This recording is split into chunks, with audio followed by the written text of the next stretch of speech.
Via Studio.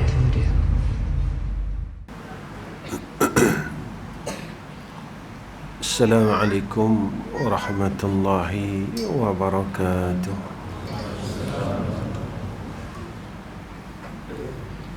Alhamdulillahi rabbil alamin, wal aqibatu lil muttaqin, wal hadi ila siratin mustaqim. Asyhadu an la ilaha illallah wahdahu la syarika lah, wa asyhadu anna Muhammadan abduhu wa rasuluh. Allahumma salli ala sayyidina Muhammad wa ala alihi wa sahbihi wa sallim. Allahumma lakal hamdu wa ilaikal mustaka wa antal musta'an, wa la hawla wa la quwwata illa billahil aliyyil azim. Allahumma akrimna bil ilmi wat taqwa. Allahumma akrimna bil ilmi wat taqwa. Allahumma akrimna bil ilmi wat taqwa. Pertama sekali terpanjatkan puji dan syukur kepada Allah Subhanahu wa ta'ala yang telah menemukan kita di dalam rumahnya, dan bersyukur kepada Allah kerana Allah memberikan kita kesempatan untuk berbuat baik, dan mudah-mudahan kebaikan yang kita dapat buat ini Allah terima. Perkara yang paling kita takut apabila kebaikan itu ditolak oleh Allah Subhanahu wa ta'ala. Perkara yang paling kita risaukan apabila kebaikan yang kita buat tidak diterima oleh Allah Subhanahu wa ta'ala. Kerana ada beberapa perkara yang menjadikan amalan itu ditolak oleh Allah Subhanahu wa ta'ala. Tuan-tuan yang saya kasih sekalian,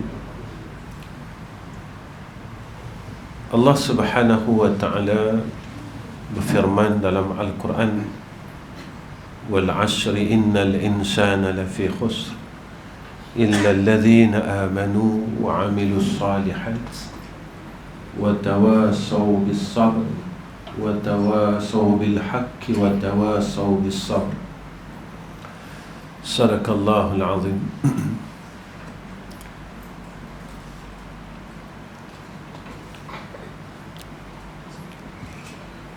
Tuan-tuan yang dirahmati oleh Allah, dalam bulan ini sebenarnya kita telah banyak mendengar berkenaan dengan peristiwa bulan Zulhijjah.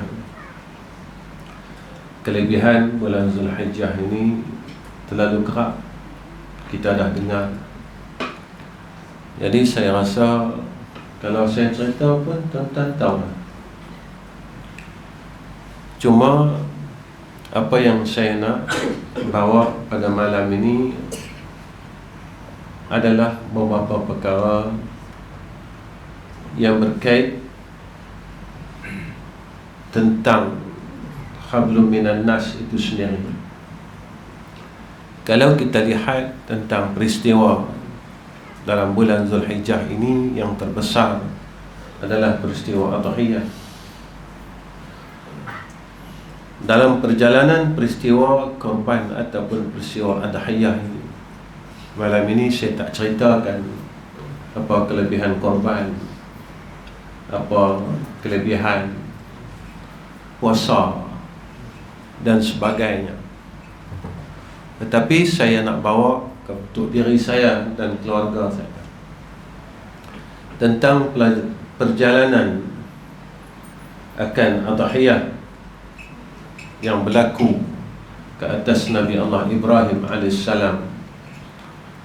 yang mana sebelum berlakunya peristiwa korban ini, ada berlakunya beberapa perkara. Antaranya Nabi Allah Ibrahim AS telah menghantar dengan perintah Allah akan isterinya dan anaknya ke bumi Makkah. Pada saat itu bumi Makkah ini kosong, tak ada orang, tak ada apa-apa, cuma satu lembah saja. Seorang suami yang patuh dengan Allah. Cerita seorang suami yang patuh dengan Allah. Ketika Allah memerintahkan kepada Nabi Allah Ibrahim untuk menghantar isterinya Siti Hajar dan Nabi Allah Ismail. Nabi Ismail masa tu kecil lagi, masih dalam susuan ibu dia, untuk dihantar ke satu tanah, satu bumi yang kering kontang, yang tidak ada sumber air waktu itu. Maka Nabi Allah Ibrahim pada ketika itu meninggalkan isteri dia dan anaknya di situ. Masa Nabi Allah Ibrahim tinggalkan Siti Hajar dan Nabi Allah Ismail, Siti Hajar tanya dengan Nabi Ibrahim, "Ya Ibrahim, apakah ni perintah Allah?" "Ya Ibrahim, apakah ni perintah Allah?" Siti Hajar tanya, "Ya Ibrahim, apakah ni perintah Allah?" Nabi Ibrahim jawab, "Ya." Dan Nabi Ibrahim tak paling langsung, tak berpaling langsung kepada Siti Hajar ketika menjawab ya. Saya tak bawa kisah tentang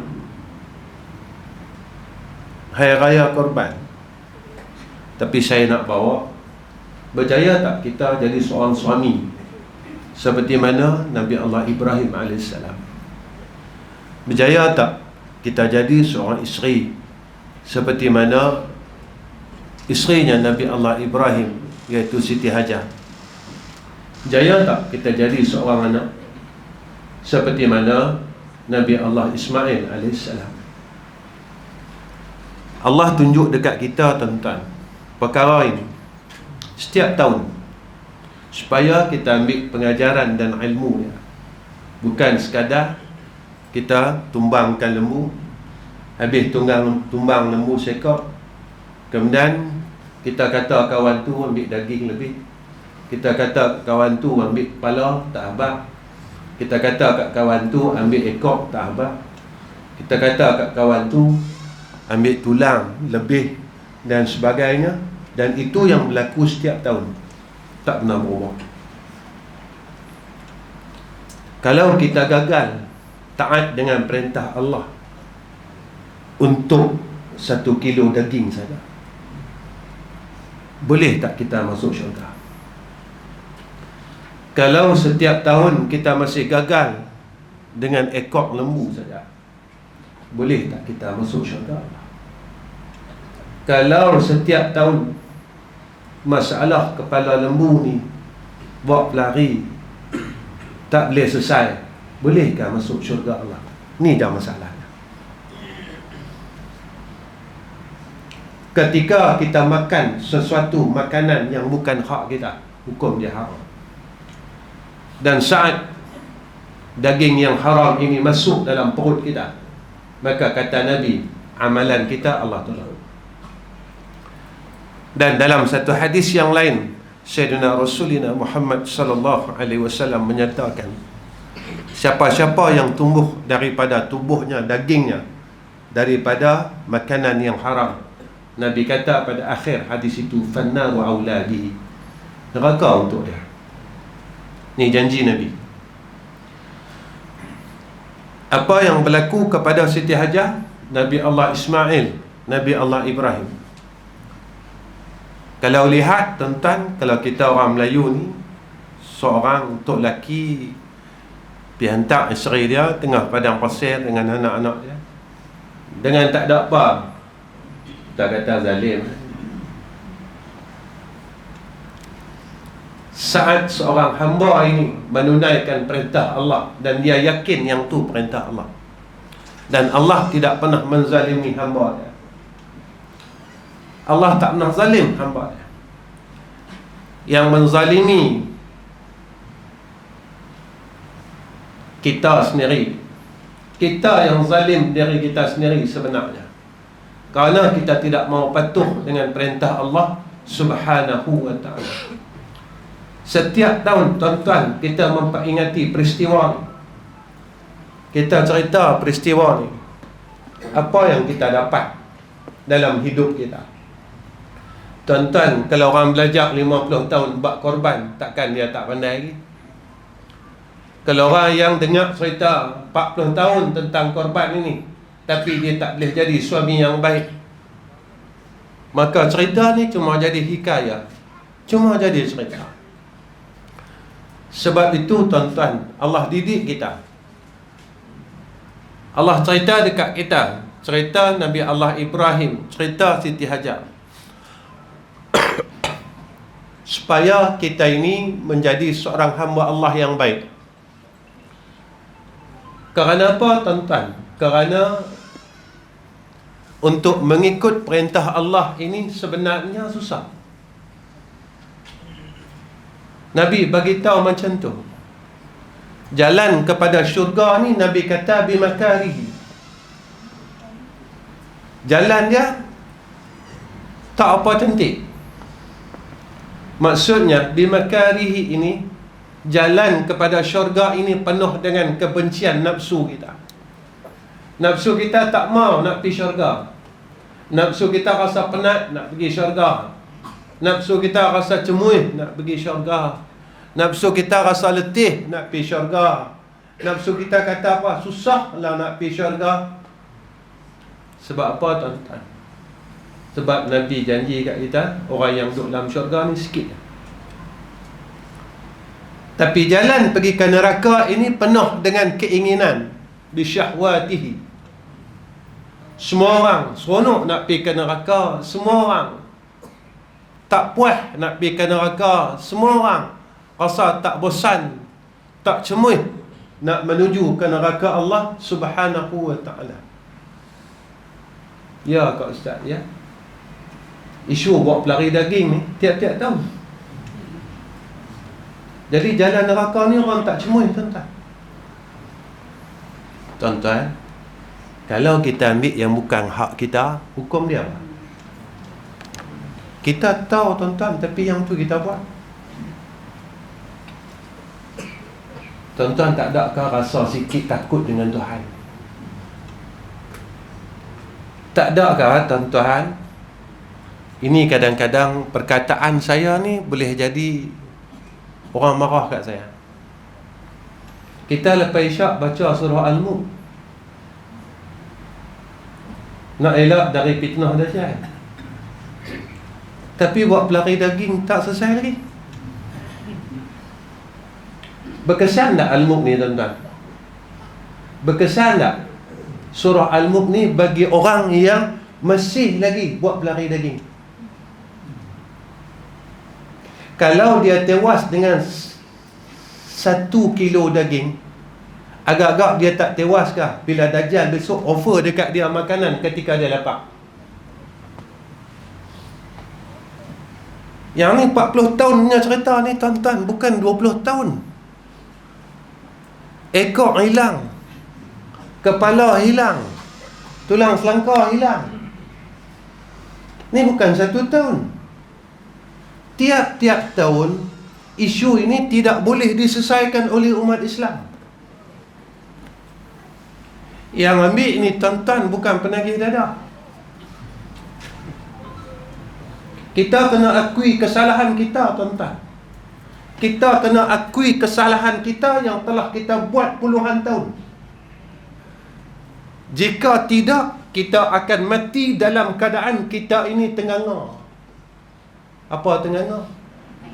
Kita kata semayang saya banyak, baca Quran saya banyak, zikir saya banyak, tiap-tiap tahun kita bawa, kita bagi dan kita hidangkan kepada anak, isteri dan cucu kita daging-daging yang haram.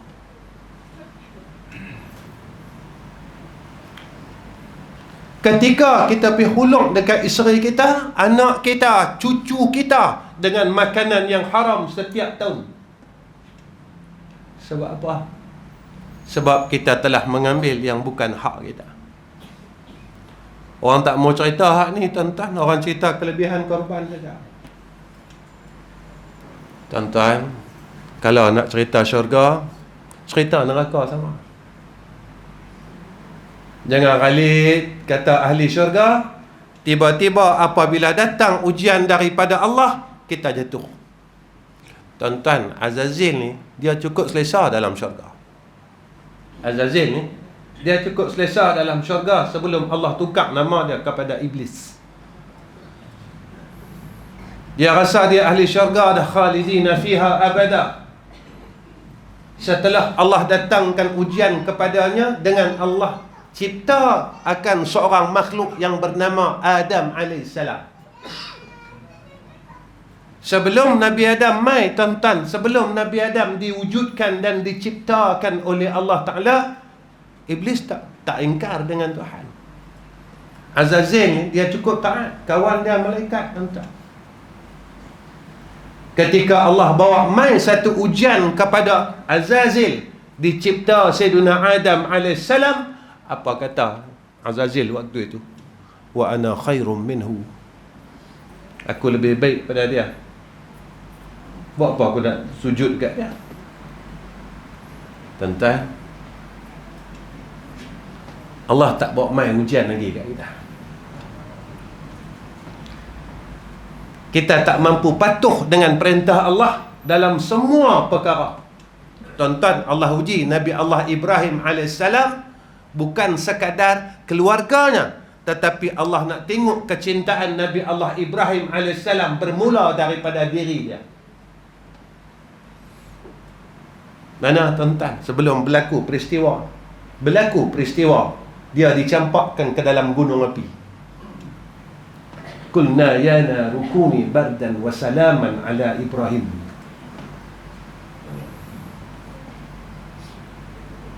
Nabi Ibrahim kata apa?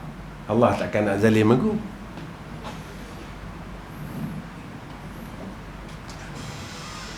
Apa yang kita nak dapat, tuan-tuan, daripada peristiwa?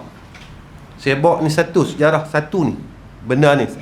Kalau ada masa saya turun lagi. Cerita Nabi Allah Ibrahim AS menghantar Siti Hajar dan Nabi Allah Ismail AS di suatu tanah yang tidak ada sumber makanan, sumber air. Sampai Nabi Allah Ismail ni teriak, tuan-tuan, dan Allah hantar malaikat sabit pada tapak kaki Nabi Allah Ismail, terpancar air ma'u zamzam. Ketika air ni terbit, maka apa kata Siti Hajar? Zamzamu, zamzamu, zamzamu, kepung, kata Siti Hajar. Tuan-tuan, ayat zamzam sampailah kita dapat manfaat. Kita jangan lupa. Tuan-tuan, bulan ni kita kena ingat, kita boleh manfaat ayat zam-zam tu daripada siapa? Daripada pengorbanan siapa? Tuan-tuan, kita nak tanya apa pengorbanan kita pada agama? Apa susah kita untuk kita jadi orang Islam? Apa kepenatan kita untuk kita jadi orang Islam, sebagai orang Islam yang untuk masuk syurga Allah? Apa penat kita? Tanya. Apa pengorbanan kita? Tanya. Kita kena tanya. Kita kata kita nak masuk syurga. Apa susah kita? Kena tanya. Tuan-tuan, banyak benda yang kita tak patuh dengan perintah Allah. Saya selalu cakap dalam kuliah saya, sampailah kita tak berhenti kata orang ni. Sampailah kita tak berhenti korek orang punya keburukan. Tuan-tuan, ada tak syurga untuk orang yang buka aib orang?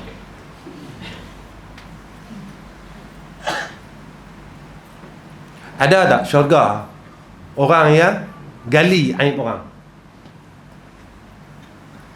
Tuan-tuan, kita dah tua, tapi kita gagal patuh dengan perintah Allah. Kita gagal jaga lidah kita. Mana mungkin kita boleh korbankan anak kita, dan kita korbankan isteri kita, kita korbankan diri kita untuk Allah. Lidah ni pun kita tak mampu nak jaga. Kita nak mati dah. Tara nak mati tu mengumpat lagi. Tara nak mati tu cakap lagi sama-sama lepas-lepas pada kuliah muslimat, duk bersembang kawan-kawan. Tu tara duduk majlis ilmu tu, tuan-tuan. Tuan-tuan, tak ada ke sikit rasa takut kita dengan neraka Allah? Kah kita tak percaya neraka Allah? Tak percaya. Tiap-tiap minggu baca surah Sejadah Insan. Buat apa ni? Buat apa baca Sejarah Al-Insan sujud tiap minggu? Buat apa ustaz? Allah ampun dosa kita minggu lepas, minggu ni, minggu depan.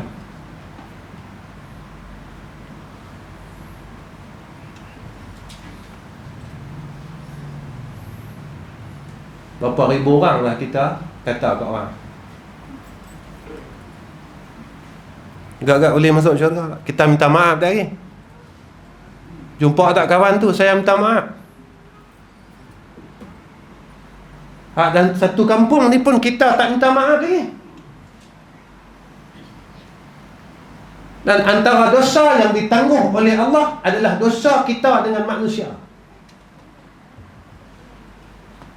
Tuan-tuan, peristiwa ni yang berlaku kepada Siti Hajar, berlaku kepada Nabi Ibrahim, Allah rakamkan dalam Quran. Bila Nabi Ibrahim ni, tuan-tuan, tinggalkan isteri dia, Siti Hajar. Siti Hajar, Nabi Ismail, seorang suami, fitrah dia sedih mesti ada. Mohon kata tak. Allah rakam dalam Quran. Selepas Nabi Allah Ibrahim AS tinggalkan Siti Hajar dan Nabi Allah Ismail AS, apa kata Nabi Allah Ibrahim?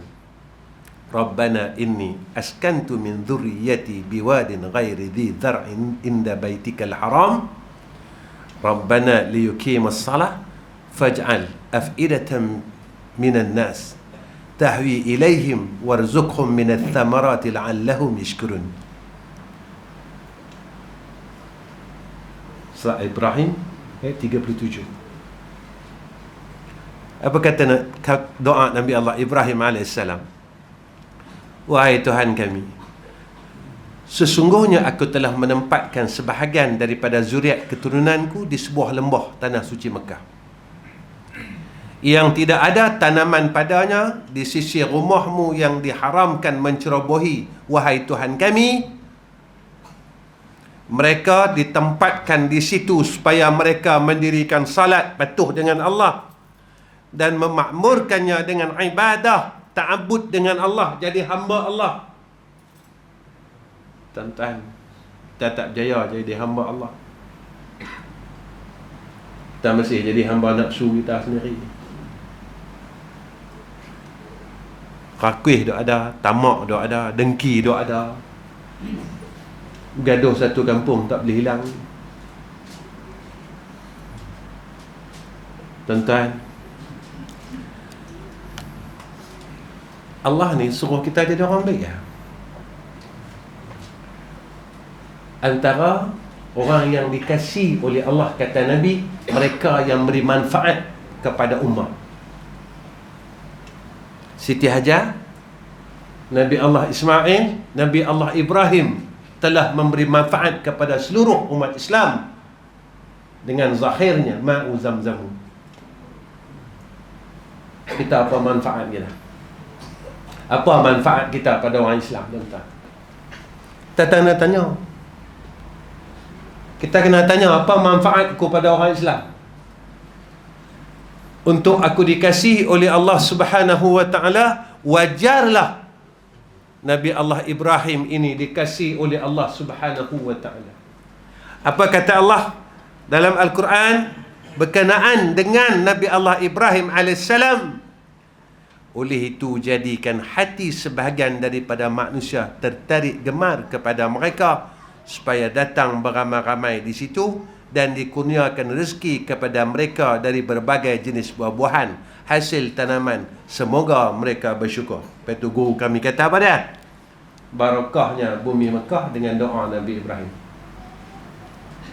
Nabi Ibrahim doa dah. Zaman dia doa, ya Allah, jadikan orang ramai mai di Mekah ni, dan muliakan bumi ni. Kata Nabi Allah Ibrahim, doa Nabi Allah Ibrahim dengan buah-buahan. Tu guru kami kata, barakahnya bumi Mekah dengan sabit doa Nabi Ibrahim, dan barakahnya bumi Madinah dengan doanya Nabi Muhammad sallallahu alaihi wasallam. Sekarang pergi Mekah, cari buah apa? Semua dah. Kalau lah tuan-tuan rian buat. Petai dah. Tempoyak dah. Tuan-tuan cari apa di Mekah ni semua dah. Semua dah. Orang heran. Heran tuan-tuan. Zaman saya tahun 90 dulu, saya duduk di sana tahun 90. Terkejut saya. Buah moktan ada. Rambutan ni bukan kadang rambutan merah kan, rambutan gading pun ada. Saya tanya, mai mana? Dia kata, ni lah Mekah. Dia kata, ni lah Mekah dengan doa Nabi Allah Ibrahim pada zaman dia, Allah kabulkan. Tapi tuan-tuan, kita kena tanya, pasal apa Allah tak kabulkan doa kita?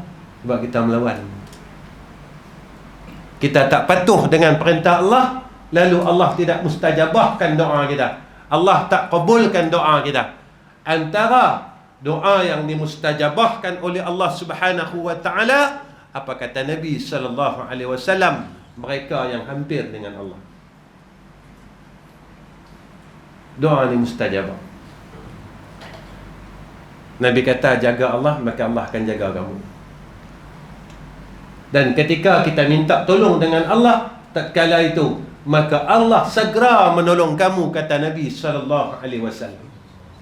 Kita tanya, apa siapa doa kita tak mustajab? Kita minta. Tuan-tuan, kita minta jadi orang baik ni tiap-tiap hari tu. Minta kuat iman ni tiap-tiap hari. Allah mensurna bil iman.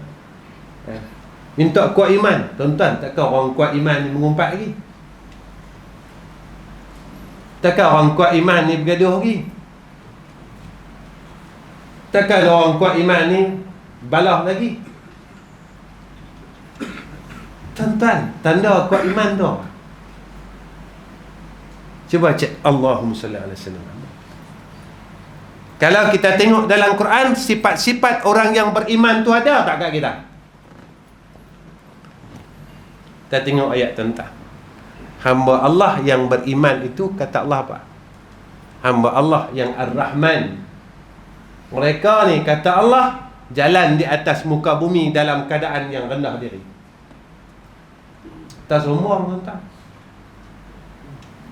Kita tak boleh orang tegur kita. Orang tak kenal aku siapa lagi.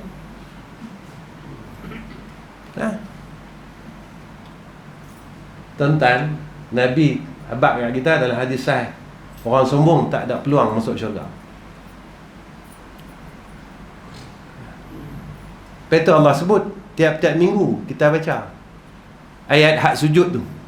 Innama yu'minu bi ayatina alladhina idza dhukkiru biha kharu sujada wa sabbahu bihamdi rabbihim. Ayat hak ujung.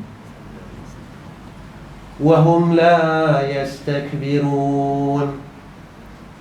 Mereka hak tak sombong.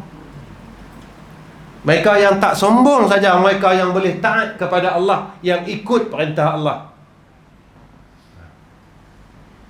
Mereka yang tidak sombong saja, mereka yang boleh mengikut seluruh perintah Allah, kharu sujada. Tuan-tuan, apa ayat seterusnya? Tatajafa junubuhum anil madaji'i yad'una rabbahum khawfan wa tama'a wa mimma razaqnahum yunfikun fala ta'lamu nafsum ma ukhfiya lahum min qurrati a'yun jazaan bima kanu ya'malun. Orang tak sombong. Ayat seterusnya, bangun malam.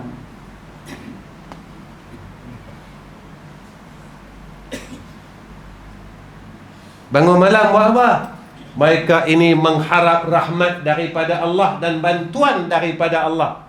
Tuan-tuan, perangai salafus salih, perangai orang-orang salih, tengah malam dia bangun, dia minta rahmat Allah. Saya nak tanya dari saya, tuan-tuan tanya dari tuan-tuan, jayakah kita tiap-tiap malam bangun minta dengan Allah supaya Allah tolong kita jadi orang salih, Allah tolong kita masuk syurga Allah? Tak berjaya, tuan-tuan. Kalau tidak berjaya, bermakna kita gagal menjadi orang yang disebut oleh Allah dalam Al-Quran, wa ma khalaqtul jinna wal insa illa liya'budun. Kita tak berjaya jadi hamba Allah. Kerana apa? Kerana kita masih jadi hamba nafsu. Kita ikut nafsu kita. Lepas tu Nabi kata, orang yang celaka ni, Nabi kata, orang yang bodoh ni, Nabi kata, ahmaq. Orang ini sentiasa mengikut kehendak hawa nafsu dia. Kita ikut nafsu kita. Tak mau sembahyang sunat, lepas sembahyang maghrib duduk lagi. Tuan-tuan, Allah bagi umur ni nak buat apa? Untuk tengok TV ya? Kita habis umur tengok TV ni berapa puluh tahun lah, tuan-tuan. Kalau Allah tanya, umur yang aku bagi kat hang untuk tengok TV saja, agak-agak tuan-tuan, kita duk tengok drama tiap-tiap hari ni, boleh masuk syurga? Dah tahu kata tak boleh. Itu seronok kan? Seronok kan? Sebab apa? Sebab sesuai dengan nafsu kita. Sesuai dengan nafsu kita, pada ketika itu kita ikut nafsu kita.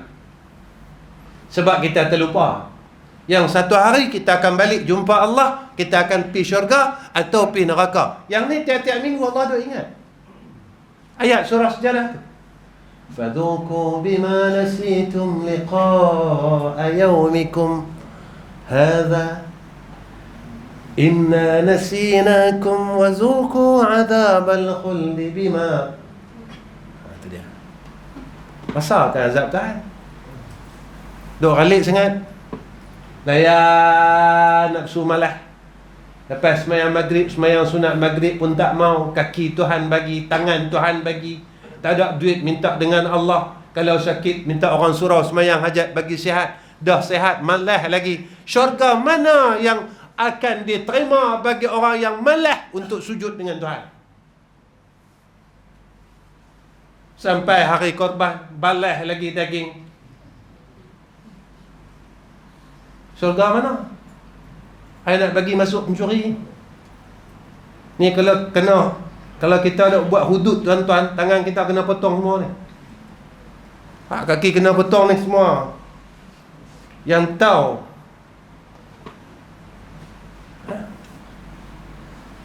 tuan-tuan, tahun ni berhentilah nak. Kalau kita boleh satu kupon ambil satu beg lah. Saya nak tanya, boleh tak ikut perintah Allah? Atau kita nak lawan perintah Allah? Yang ni pilih, tuan-tuan. Tiap-tiap minggu. Inna hadainahu sabila imma syakira wa imma kafura. Allah datangkan peringatan kepada kita. Kita pilih.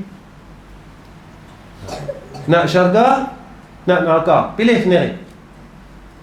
Kita tak boleh nak salah Allah, nak dakwa Allah. Allah dah bawa mai kepada kita Nabi, Allah dah bawa mai kepada kita Quran, Allah dah tinggalkan kepada kita al-ulama warathatul anbiya. Tapi kita jenis nak lawan juga Allah. Tak semayang, tak bangun subuh 2-3 hari selama. Kita tak semayang subuh 2-3 hari, tuan-tuan. Itulah hak zaman muda dulu. Berapa waktu, tuan-tuan, iblis sekali ya tinggal sujud, Allah hambat keluar dari neraka. Kita semua hidup berapa kali tinggal sujud? Boleh masuk syurga? Tu masa muda-muda kita dulu. Ustaz, saya taubatlah. Tuan-tuan, kata Abi Yahya bin Abi Zakaria Al-Ansari, tanda orang yang diterima taubat oleh Allah Ta'ala, apa dia? Satu, kata dia, dia faham hukum hakam agama. Kedua, Allah buka kepada dia pintu kebaikan. Kita tengok diri kita, banyak kebaikan yang kita dah buat. Ketiga, Allah berikan kepada kita kemanisan di dalam berbuat ibadat.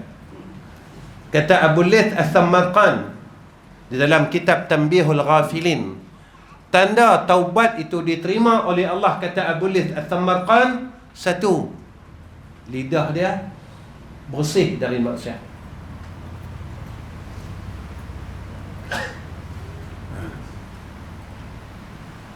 Baru ni ada orang tanya saya, Ustaz, macam mana kita duk maki orang, Pak? Dalam hidup ni kalau seorang maki, kita bawa kereta orang celah bagi kat kita, kita maki sumpah seronok kawan, nak cari mana kawan? Kawan nak kita maki nak cari mana? Tuan-tuan, hukum maki orang ni makruh ke haram? Saja dia nak tanya tuan-tuan. Kita mengaji rehat-rehat, kata bicara santai. Nama pun bicara santai. Sebab saya tengok tuan-tuan tak santai lah. Maki orang ni makruh ke haram, tuan-tuan? Kita bukan tak tahu, kita tahu, kita alim, tuan-tuan. Dalam kita tahu tu kita duk maki orang. Tuan-tuan, dalam umur saya nak pi kan 60. Kalau 60 tahun ni, tuan-tuan, Allah sampai umur saya 60 tahun, katakan berapa ribu orang yang telah saya maki, berapa orang yang saya pernah minta maaf dengan dia. Agak-agak kita boleh masuk syurga. Itu zaman muda ni. Siapa yang kita dah minta maaf dengan dia, Pak? Kemudian kata Abu Layth Al-Thammarqan, antara dosa itu telah diampunkan oleh Allah Subhanahu wa ta'ala, maka Allah jauhkan ia daripada perkara-perkara kemaksiatan dan kejahatan. Kita tengok dalam diri kita,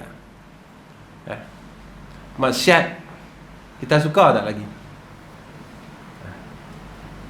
Tempat-tempat maksiat kita suka tak lagi? Kalau masih tidak berkurang maksiat dalam hidup kita, bermakna dosa ini masih belum diampunkan oleh Allah Subhanahu wa ta'ala.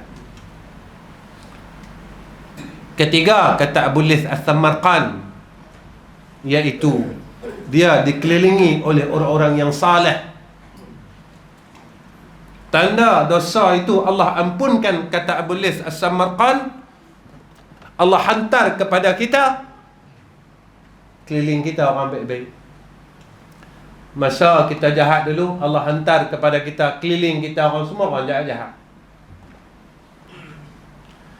Ketika Allah ampunkan dosa kita, kata Abu Layth Al-Thammarqan, tatkala itu Allah tukar dah orang di keliling kita, orang yang baik-baik, orang yang menunjukkan kepada kita jalan kepada kebaikan. Perkataannya, kata ulama, iaitu mereka ini menunjukkan kepada jalan kebaikan, kata ulama. Ada tak kawan kita ni, bila kita nak kata orang, dia kata dah tu kita dah tua, Nak kata apa kat kawan tu? Cukup lah. Semayang kita tak banyak, semayang malam tak boleh berjaya bangun tiap-tiap malam. Duk kata kat orang lagi, semayang sunat maghrib pun culeh tu kan. Assalamualaikum pakai jari tiang. Yang tu tara nak mati ke tu tuan-tuan? Tu tara nak mati. Tara nak mati tu tak boleh semayang sunat, macam mana? Tuan-tuan, saya kata ni bukan untuk dalam dunia ni. Dah, dalam dunia ni sat dah. Susah dalam dunia sat. Sekejap ya. Sakit dalam dunia sekejap saya. Kita sakit kecil manis baru 15 tahun tuan-tuan. Baru 15 tahun, bukan daripada lahir kencing manis dah. Kita gout ni baru 5-6 tahun. Gout ni sakit tuan-tuan. Tapi azab neraka Allah ini khalidina fiha abada. Khalidina fiha abada. Tuan-tuan, api dalam dunia ni nak dibandingkan dengan api neraka Allah 70 kali ganda. Kalaulah ahli neraka itu keluar dari neraka dan dia rasakan api dalam dunia, dia kata sejuk buat sejuk api. Api dalam dunia ni baru 1% saja. Tu pun tak sampai. Setengah ulama mengatakan 0.1. Ni hak dalam dunia ni yang kita tak mampu, yang kita tak lalu untuk tanggung api neraka Allah. Dalam dunia ni kita dah tak mampu tanggung api dunia tuan-tuan. Kita dah tak mampu tanggung tuan-tuan. Itu saya nasihatkan diri saya khususnya, tuan-tuan, diri saya khususnya, maka kita kembalilah kepada Allah Subhanahu wa ta'ala. Tuan-tuan yang dirahmati oleh Allah Subhanahu wa ta'ala, kita dah masuk ke 9 tuan-tuan. Baru sampai cerita air Zam-Zam. Tak sampai lagi Nabi Allah Ibrahim sembelih Nabi Ismail. Saya nak tutup. Tapi sebelum saya tutup tuan-tuan, saya nak sampaikan apa yang disampaikan oleh Nabi kita Muhammad sallallahu alaihi wasallam.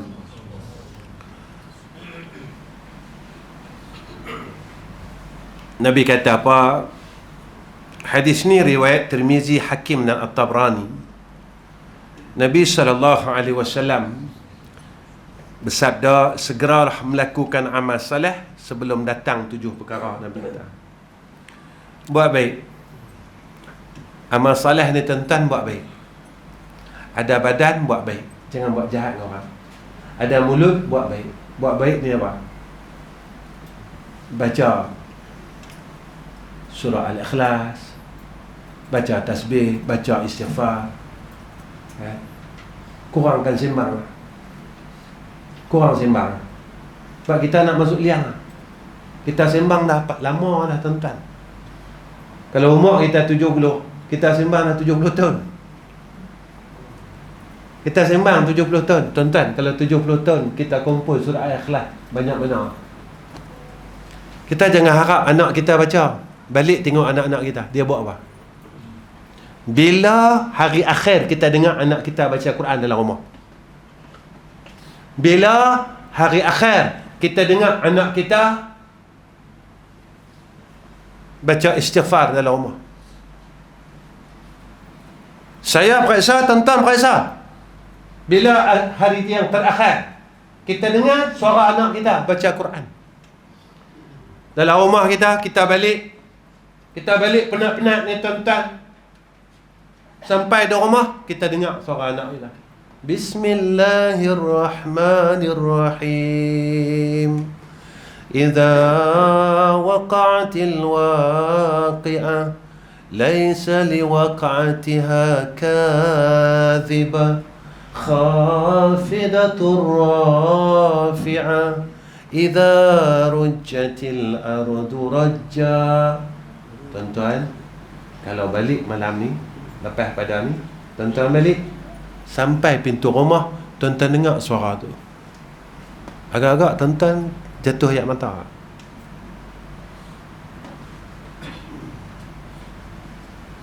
Kita balik ni tuan-tuan, sebelum kita buka pintu rumah, kita baru nak buka kunci lah, kita dengar dah orang, suara siapa ni?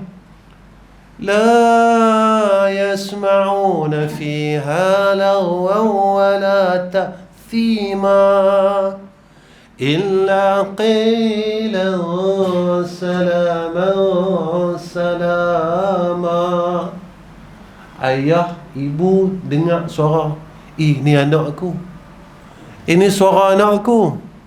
Tuan-tuan, betapa sejuknya hati kita, tetapi suara tu kita tak pernah dengar dalam rumah kita. Yang kita dengar suara gelak tawa mereka. Yang kita dengar suara yang bukan suara yang membaca Al-Quran. Tuan-tuan, rugi tuan-tuan. Tuan-tuan, kalau masa hidup ni kita tak pernah dengar suara anak kita baca Quran, agak-agak besok kita mati, anak kita nak baca untuk kita tak? Masa hidup ni kita tak dengar pun suara mereka. Mereka dengan telefon mereka, dengan hidup mereka tak peduli pun kita. Walaupun kita masih hidup, kita ada duduk dalam rumah. Tuan-tuan, apa Nabi pesan? Nabi kata, beramal sebelum datang perkara ni. Pertama, Nabi kata, kefakiran yang akan melupakan kamu dari kewajipan. Jangan sampai waktu susah mai, waktu fakir mai, sehingga kita melupakan segala kewajipan kita. Betul tuan-tuan? Yang kita tanya, pasal apa tak boleh mai surau? Saya sibuk Ustaz, duk kerja, duk cari duit Ustaz. Tuan-tuan, ngaji ni wajib kan? Ni hadis sah. Nabi kata mengaji, menuntut ilmu ini fardu ain atas laki-laki yang muslim, atas perempuan yang muslim. Saya tanya dari saya, tuan-tuan tanya dari tuan-tuan, bila kita mula mengaji? Ustaz, saya mengaji umur 40. Daripada 40 sampai 15.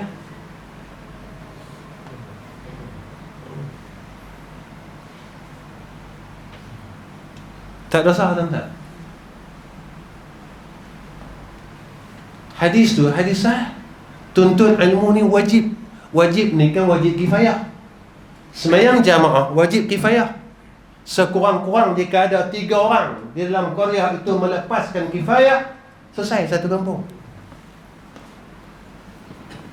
Tapi menuntut ilmu ni fardu ain, yang wajib atas diri mukallaf itu sendiri tuan-tuan. Bila kita mula mengaji tuan-tuan? Bila kita mula mengaji fiqh? Bila kita mula mengaji tauhid? Bila kita mula mengaji tasawuf? Saat saya mula mengaji umur saya 45. Dia 45 sampai 15. Tuan-tuan, kalau fardu ain ni dia sama wajib macam sembahyang tuan-tuan. Kita dah nampak tinggal sembahyang saja. Kita tak nampak yang kita tinggal mengaji berpuluh tahun. Tak upaya tuan-tuan kita nak masuk neraka Allah. Tak upaya, terlalu banyak kesilapan kita, kesalahan kita dengan Allah Rabbul Azza. Yang pertama. Yang kedua, apa kata Nabi SAW? Nabi kata apa? Jangan sampai tuan-tuan kefakiran, kesempitan yang melupakan kita kepada kewajipan. Kedua, kekayaan yang menimbulkan rasa angkuh dan sombong. Tuan-tuan, orang kaya ni sikit yang masuk syurga. Sebab apa? Sebab kaya ini disertakan dengan keangkuhan dan kesombongan. Iaitu kalau nak sedekah, jangan tunggu kaya. Jangan tunggu saya kaya Ustaz. Sebab Nabi kata apa? Dawu mardakum bis sadaqah. Ubatlah penyakit kamu dengan sedekah. Kalau ada hajat, Nabi kata sedekah. Kalau nak musafir, sedekah. Tuan-tuan, ni amalan saya. Tiap-tiap saya nak musafir, tuan-tuan, saya akan sedekah dulu. Sebab saya kalau nak musafir, nanti adik saya mai, Murid saya mai, orang yang mai di keliling semua saya bagi duit. Saya bagi duit itu bukan sebab mereka tak ada duit. Saya bagi duit itu sebab saya maukan keselamatan yang seperti mana dijanjikan oleh Sayyidina Rasulina Muhammad sallallahu alaihi wasallam. Tuan-tuan, kita sayang duit lagi, kita sayang, kita mau selamat. Tapi kita akan ikut. Kita akan ikut. Tuan-tuan, saya kongsi dengan tuan-tuan. Saya pergi mana-mana, tuan-tuan orang tanya saya, Ustaz dah kencing mana ya? Dia kata tak ada. Darah blood pressure saya tuan-tuan 125 bawah 80 70. Saya umur saya nak masuk 55. Saya tak ada apa penyakit, tak ada dalam badan. Alhamdulillah, syukur dengan Allah. Saya cuma asma. Asma tu pun tak macam orang lain. Saya asma saya boleh main bola tuan-tuan. Orang pelik dengan saya, Ustaz kata asma, tapi Ustaz boleh jadi striker, macam mana?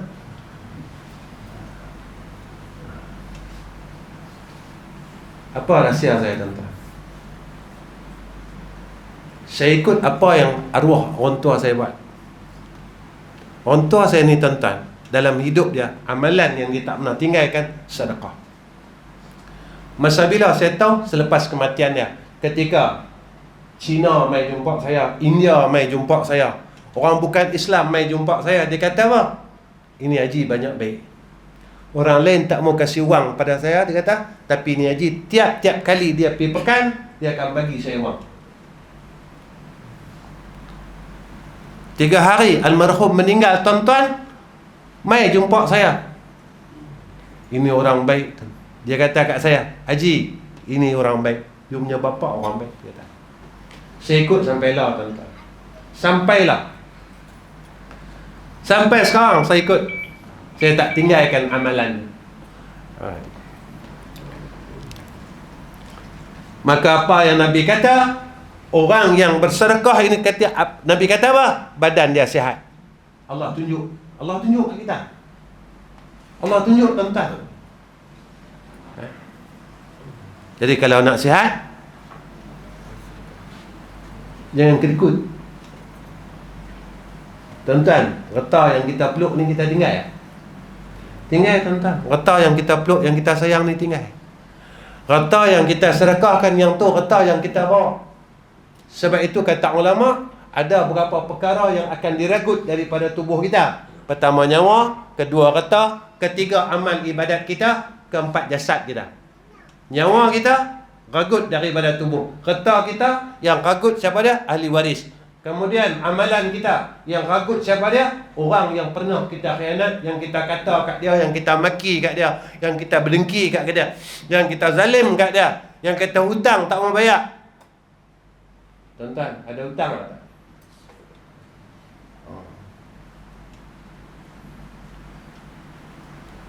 Ada bil tak bayar ni, hutang.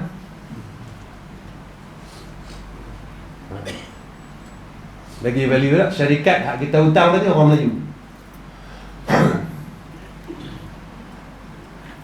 Nak bayar dengan apa? Dekat sana tak ada duit, kita tak buat duit. Dekat sana kita akan bawa amal soleh. Tuan-tuan, ada hadis kan? Tuan-tuan, jumpa hadis tak? Ada satu hamba Allah orang yang berhutang, yang Nabi tak mau sembahyang. Lalu sahabat bayarkan hutang tersebut. Nabi kata apa? Bawa aku sembahyang dengan dia. Kita hutang ngiling pinggang tuan. Ada hutang yang kita lupa kan. Jaga. Sebab hutang ni wajib bayar. Baik. Apa lagi kata Nabi sallallahu alaihi wasallam? 9-4 minit dah tuan-tuan. Saya tahu tuan-tuan cakap dalam hati tu, Ustaz bila nak berhenti cilaka sungguh kata. Aku memang silap mai malam ni kata. Memang silap aku mai malam ni kata. Ustaz ceramah pun lama. Yalah, saya pun tak tahu saya mai bila lagi. Tak tahu mai bila lagi surau tuan-tuan. Mungkin lepas ni saya mati. Tuan-tuan, insya-Allah panjang umur. Tuan-tuan banyak umur, insya-Allah.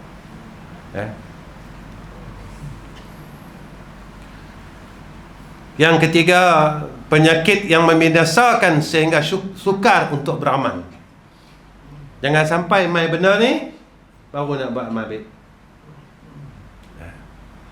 Dah sakit barulah panggil, dah tak ada kaki barulah nak pergi masjid. Masa ada kaki tak mau. Tuan-tuan, Allah bagi kaki ni percuma. Allah bagi tangan percuma, Allah bagi telinga, mata semua percuma. Sebelum dia hilang, bawa kepada kebaikan. Keempat, Nabi kata apa? Masa tua yang menimbulkan keuzuran. Ni jaga. Kita dah tua ni, kita tak larat, tuan-tuan. Tak larat lah. Kita dah balik macam budak-budak. Cepat kecil hati, kan? Mengantuk pun cepat. Dah balik budak-budak balik. Ya dah. Makan tak boleh. Yang ni makan silap sikit, lagi berangin. Budak-budak, kan? Ni nak balik budak-budak, gigi pun tak ada dah, kan? Ni kata ulama, tanda kita dah hampir masuk liang. Apa dah? Bulu kat badan kita ni daripada hitam tukar jadi putih. Saya tengok dalam surau ni banyak putih, kan? Tengok macam tak larat dah tu. Nak masuk liang tu. Kedua, kata ulama apa dia? Gigi luruh. Sebatang. Ni nampak penuh ni, mohong lah semua ni. Gigi palsu. Senyum-senyum penuh, kan? Senyum-senyum penuh gigi. Mohong. Gigi palsu. Terai patah tengok, gelabah. Ketiga, apa kata ulama? Mata mula kabul.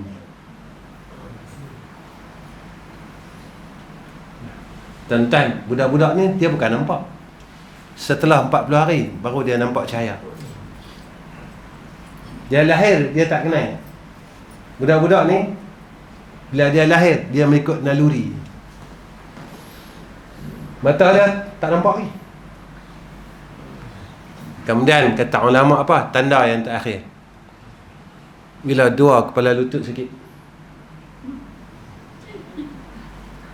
Tu hak gelak tu sakit tu. Dia kalau tak sakit, dia tak rasa. Dia berasa tu Ustaz kata kat aku, dia kata. Ustaz kata kat aku ni, kata lutut dah dua-dua sakit Ustaz. Jaga. Berasa dah sakit dua belah lutut, jangan duk ngumpat lagi. Jangan duk kata kawan-kawan lagi satu surau. Jangan duk kelahi lagi satu surau. Cukup dah. Jangan duk balas lagi daging korban. Saya ingat lagi sekali.